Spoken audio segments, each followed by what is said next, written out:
Hey guys, welcome back.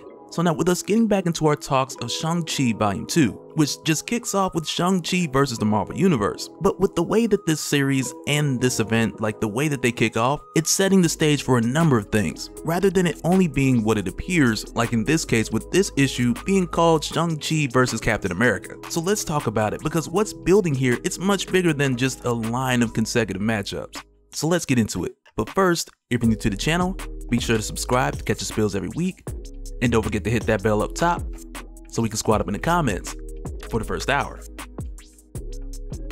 Alright, so jumping back in, we start off right after that moment between Spider-Man and Shang, where Shang had deflected the explanation once again with Spider-Man, with avoiding telling him everything that happened in Volume 1, and probably because he'd have to have that conversation again with every other hero in the Marvel Universe. So in a way, I kind of understand him not wanting to explain himself for that reason, but then I also understand that all of this is building up for a much larger conflict that's just way more entertaining. Which is pretty much how we always get the hero versus hero thing, you know, like lack of communication. So here we are. But after Shang leaves, after confiscating all the Yuran root, he then makes his way over to the Iron 88 casino in Macau in order to attend the auction for the Cosmic Cube. And going with him this time around, you have his brother Takeshi, who's super nervous about polishing his necklace, and we'll talk about why in just a little bit, because when he goes to this event, he wants his necklace to be like super clean, and we'll get to why. But with him just taking Takeshi with him this time around, and just as a reminder, Takeshi's also known as either Brother Saber or the Deadly Saber, like just as a reminder, because he gets called all of the above every so often. But with just the two of them going to this event, they have to leave Esme behind, with it being a casino, so obviously it's 21 and over. And for the record, she thinks that's stupid because she really did want to go. Like if she could have went, she would have went. But like with heading to this auction in Macau, like for one thing, it's fancy, because like where some people would say that Macau is like the Chinese version of Vegas, but with Macau pulling in like 3 times the revenue of Vegas and its collection of casinos, which is like close to 40 casinos, having the highest gross in the world, like collectively, and that's gross revenue for a year recently, like comparing 2020. But off of that alone, I would just describe Macau as the casino capital of the world. And because of that, as you may have guessed, it costs a lot of money to hold something here.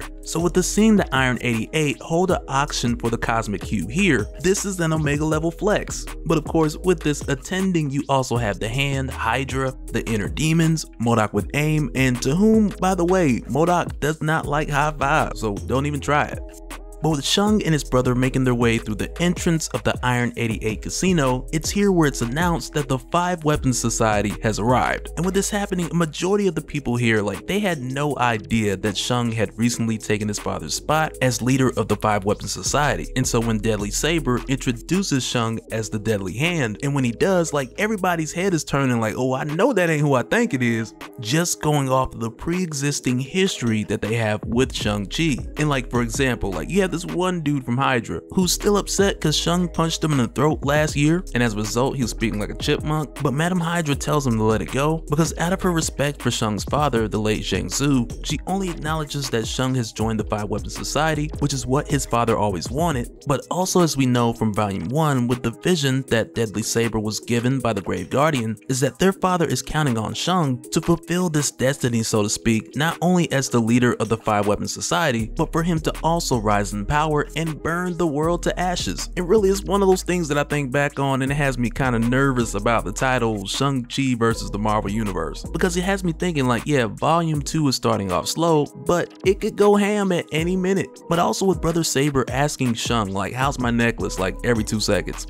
It's here where we also find out the reason why, because when we're met with the host for the evening, Lady Iron Fan, it's here where we find out that this is also Brother Saber's ex, who gave him the necklace many years ago, and with him wearing it tonight, he made sure it was all clean and spiffy, but also he kind of wants to act like he just, you know, threw it on, like whatever. And he even goes as far to tell Lady Iron Fan that he forgot she gave it to him. But their conversation is cut short when he has to run over and help out Shang, who turns down the champagne that he's offered, which is rude. But then when Shang tries to drink it, Takeshi then lets him know like, don't drink it, dummy. Like just pretend, because it could be poisoned. And with them saying this, like it isn't long before we find out that Takeshi was given some sound advice, because as soon as another guy walks up from the Inner Demons, he congratulates Shang, takes a sip, like a real sip, and the dude just drops dead like in mid-sentence. But right after this, we then get started with the auction, and I feel kind of bad just jumping to the segue right after dude's untimely departure, but with the way that it's handled, Lady Iron Fan just has people on deck, just ready to just get rid of bodies. But with this auction beginning and the starting bid going for $4 billion, and that bid quickly rising to $10 billion in a matter of seconds. But with seeing this, it's here where Shang puts in his bid, like his first bid, for $20 billion. Because once again, he's just here playing off of the assumption of everyone thinking that he's just one of the villains, but really Shang has every intention here of buying the Cosmic Cube just to keep it away from everyone else. But this then becomes a problem quickly because the bid is then raised from 20 billion to 30 billion and Shang just doesn't have it. But the funny thing is, like, the hand, they're not supposed to either. And for Shang, just prior to bidding $20 billion, his people did their research, so he knew what to bid so that this wouldn't happen. But as it turns out, the dude who we had saw poisoned earlier from the inner demons, he had got finessed out of a large sum of cash, which the hand then used with theirs in order to make this insanely high bid. And when this happens, it throws him a curveball, so Shang, like, he has to come up with something because time's running out, the bid's about to close, and he's got to figure out like what he's going to do next. And with Brother Saber asking him like, what are we gonna do, Shang reaches for his cuff, and right away Captain America comes barging in, almost as if he can smell the Cosmic Cube from across the globe. But just with him showing up to this auction, which is invite only, immediately the same dude from Hydra who didn't want Shang here in the first place, he then accuses Shang for telling Captain America about this auction. And just for that, Takeshi yaps this dude in the throat, and it's pretty messed up since it's the same dude that Shang had punched in the throat about a year ago, so it's possible that this could become a yearly routine. But also when this happens, Shang tells Takeshi to follow his lead as he goes after Cap, who's already snatched the Cosmic Cube at this point. And with Shang rushing Cap, he catches him off guard, takes the cube, and right away Captain America is just attacked by everyone else from the auction. But with Shang taking the Cosmic Cube is here where he does what no one else here was really expecting, because as soon as he picks up the cube, he creates an illusion that makes all the villains think that he's being chased by Captain America, to where they all then run after Cap trying to pick him off. But when everyone here follows Shang and Cap into the next room, they then find Shang over Cap's dead body, but shortly after the illusion fades, Shang disappears, and these guys then realize that they've been locked in the casino vault with a bomb of sleeping gas. But then here's where it really starts to take a turn, because it's here where we find out that Shang, he had called for Cap by using the communicator on his cufflink, because calling in Captain America, that was his backup plan, that was his contingency. But the whole thing was Shang using the cube and tricking everyone else and locking them away, like that he thought up on the fly. But then also it's here with Takeshi, he tells Shang, like, he gets it as far as him trying to keep the Cosmic Cube away from everyone else, but he tells him that working with Captain America, like, that's just not a good look. But Shang put this contingency in place because he wanted to make sure that the Cosmic Cube was leaving here in good hands, and because of that he hands it to Cap and they get ready to go on their way. But then Lady Iron Fan shows up and she tells both Shang and Takeshi that what they done here today is pretty much like a spit in the face. And so right away she tells them that that means that their punishment is death, and because of that she comes at them with the fans and she like mind controls them, and they're just flying around like how and wherever she tells them to, and making it difficult for them to just get close to her. And when she comes for them, she nearly gets the cube back, like one of her fans grazed Shang on the face, but then when Cap throws Shang his shield, Shang catches it just in time to block her next hit. But then when he throws it back to Cap, who's standing directly behind Lady Iron Fan, she then ducks out of the way.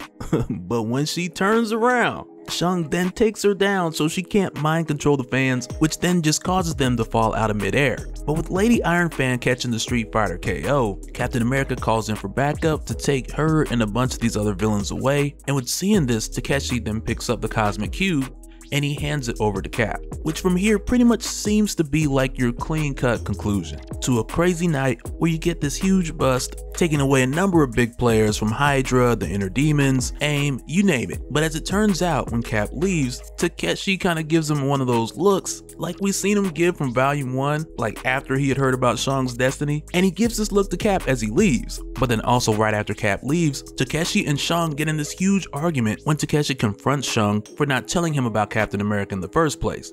And with seeing this, I don't really blame him, because Cap was really like just a backup plan. But then also for Shang, if he stops everything he does and explains himself to every single person along the way, then nothing's really gonna get done. But Takeshi doesn't see it like that, he sees it more of an issue of trust. But Shang ends that argument by just pulling the "I'm the Supreme Commander" card, to where Takeshi more or less responds like, okay, yeah, you're right. But then as soon as Shang leaves, we find out here that Takeshi actually has the Cosmic Cube. And with what we had seen him hand over to Cap, he had pretty much let's just hit Captain America with the okie doke. And then right when we jump over to Captain America on his Quinjet, we see Lady Iron Fan ask him if he trusts Shang, and Cap's like, yeah, I trust him with my life. And as soon as he says that, Lady Iron Fan's taken away by the Cosmic Cube, and the Fugazi Cube just disappears, which has gotta be like the worst feeling after saying you trust somebody with your life. But then also after we see Lady Iron Fan get away, it's here where we then see the shadowy figure appear again, soliciting that she joins him in helping to burn the 5-weapon society to the ground. And so now real quick, I want to give a special shout out to all the patrons. Thank you guys for all of your support. And for anyone who's new here who wants more information on how to support the channel, I got a link below so you can go to patreon.com/dopespill. But that'll do it for this one, guys. Let me know your thoughts down in the comments below or over on Discord. And also let me know who you think this mysterious guy is at the end of every issue, who wants to, air quotes, burn the 5-weapon society to the ground. But let me know what you guys think, and we'll do it again on the next one. Alright, later.